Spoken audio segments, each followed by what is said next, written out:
yung laging safe yung family ko. Yes. Ikaw naman. Ako, of course, of course, good health. Tapos, yung happiness, yung positivity, nandyan pa rin sa amin. And, of course, the MMFF Green Bones.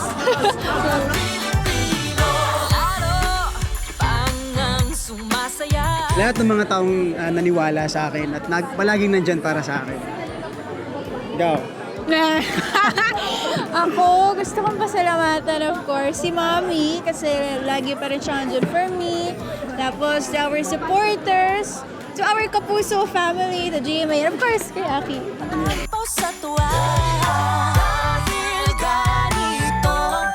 Talagang makikita mo yung family values. Yung Pinoy values, iba talaga. Yung talagang masaya mo yung mga games, pag Pasko, mga exchange gift.